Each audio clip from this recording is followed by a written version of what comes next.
আসসালামু আলাইকুম দর্শক, স্বাগতম গ্রাম বাংলা ভাষা নতুন আরেকটা ভিডিওতে। আশা করি আপনারা সবাই ভালোই আছেন।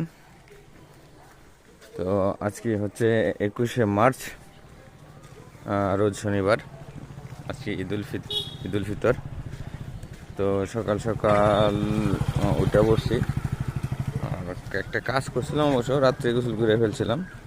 তো সকাল সকাল উঠছি, উঠে এখন জামাতের দিকে যেতেছি। জামাত আজকে আমাদের এখানে পড়বে হচ্ছে 8:45।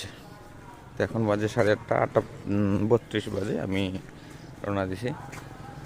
তো এখানে জামাত পড়বো, আর জামাতটা পড়বো হচ্ছে আমাদের মডেল মসজিদে। আপনাদেরকে একটু দেখাই।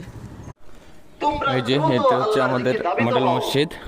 তো এই মডেল মসজিদে নামাজটা হবে আমাদের। আমি আসছি, মডেল মসজিদে চলে আসছি। অলরেডি মানুষ আসতে শুরু করছে। 8:45 নামাজ যেহেতু হয়ে যাবে। অনেকেই আছেন যে নামাজ পড়তে চান না, এদের নামাজ পড়তে চান না ঘুমের জন্য। আমি বলবো যে সারা মাস রোজা রাখার পর ঈদের নামাজটা না পড়া হচ্ছে জীবনের সবচেয়ে বড় ব্যর্থতা। তো সবাই নামাজটা পড়বেন। ভালো থাকবেন সবাই। আল্লাহ হাফেজ।